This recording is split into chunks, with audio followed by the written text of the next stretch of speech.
Preposition with એટલે વડે અથવા તો સાથે. વિથ શબ્દનો ઉપયોગ બે જુદા જુદા અર્થમાં સૂચવાઈ શકે છે.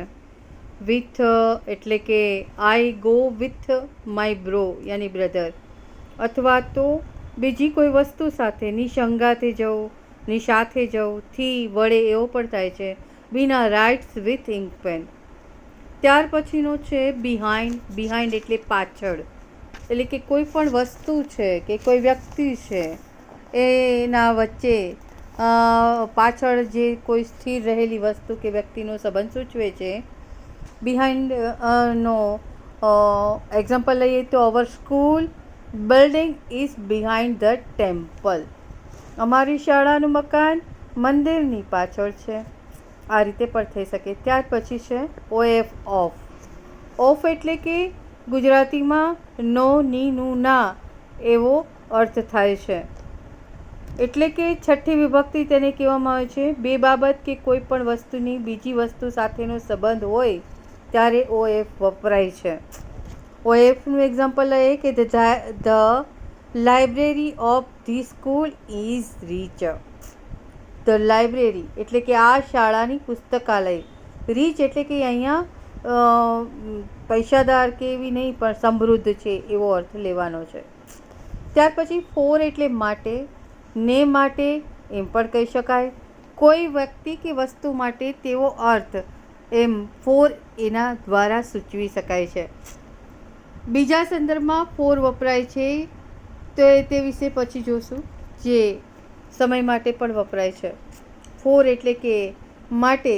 એનું એક્ઝામ્પલ લઈએ તો Meena is waiting for her friend. Meena એના બહેનપણી માટે રાહ જુએ છે. પ્રેપોઝિશનની અંદર ફ્રોમ અને ટુ એટલે કે ફ્રોમ ટુ એ બંને શબ્દ સમય વખતે, એક સમયથી ત્યાં સુધી, એક સ્થળેથી બીજા સ્થળ સુધી, એટલે કે કોઈ પણ સમયગાળામાં કોઈ ક્રિયા કે સ્થિતિનો બનવું તેવું દર્શાવવા માટે આ ફ્રોમ ટુ શબ્દનો પ્રેપોઝિશન સાથે વપરાય છે.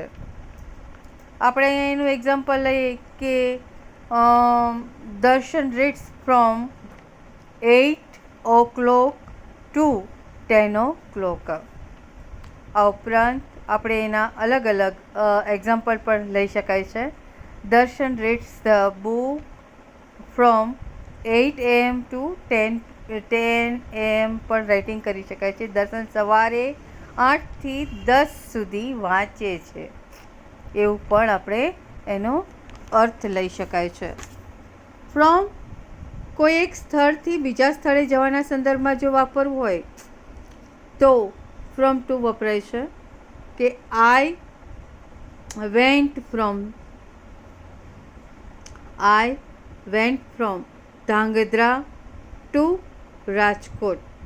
આઈ went from Dhrangadhra to Rajkot. અમે લીંબડીથી યાની કે અમે ધ્રાંગધ્રાથી રાજકોટ ગયા. I went from Dhrangadhra to Rajkot. પ્રેપોઝિશનમાં આ રીતે ફ્રોમ અને ટુનો મિનિંગ વપરાય છે. ત્યાર પછી આપણે બીજો શબ્દ લઈએ જે છે બિફોર. બિફોર એટલે પહેલાં. પહેલાં સમયના સંદર્ભમાં પણ વપરાય છે. એ સમયગાળામાં કે આપણે એને કહીએ ને કે હું પહેલાં સમયગાળા એટલે કે હું 5 o'clock સુધી અહીંયા ઊભો તો પહેલાંનો ઊભો છું, સુધી નહીં પણ પહેલાંનો ઊભો છું. દેટ મીન્સ કે આપણે અહીંયા કોઈ પણ એક્ઝામ્પલ લઈ લઈએ. He reach the bus station before